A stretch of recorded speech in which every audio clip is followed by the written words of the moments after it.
Morning po, preparation niyo po sir sa bagyong uwan na yun.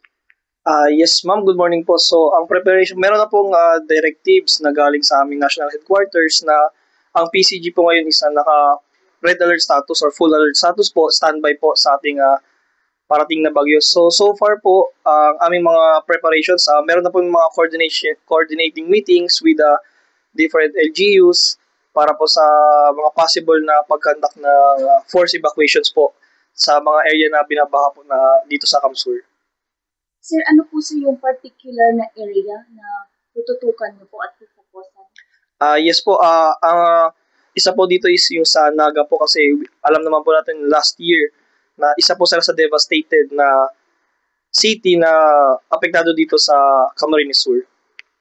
Pero not necessarily na sa Naga lang kami. Syempre, as much as possible, buong Camarines Sur is i-cater namin yung LGUs kasi meron din po kaming additional manpower na manggagaling sa aming regional office. Sir, in terms po sir sa manpower, may number na po ba kayo na i-deploy? Ang sa ngayon po, kasi hindi pa po nakarating yung aming additional manpower sa Camarines Sur po, meron po kaming more or less nasa 100 personnel po yan. Pero syempre, meron pa rin po kaming additional manpower which is ito po yung ating mga auxiliaries or yung aming Philippine Coast Guard auxiliaries po which is malaking tulong din po yung kanilang ibinibigay sa amin. Sir, message niyo na lang po sir sa lahat po para dito sa bagyo.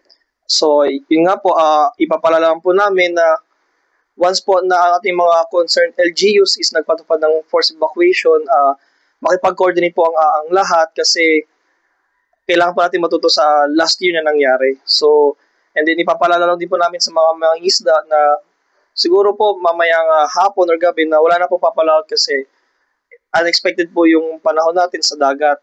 And then, sa ating mga pasahero naman po sa mga ports, sa ngayong araw, inaalot pa po namin yung pagbiyahe pero expect po nila na by tomorrow po baka maglabas na po kami ng travel advisory ng cancellation of trips po ng mga barko.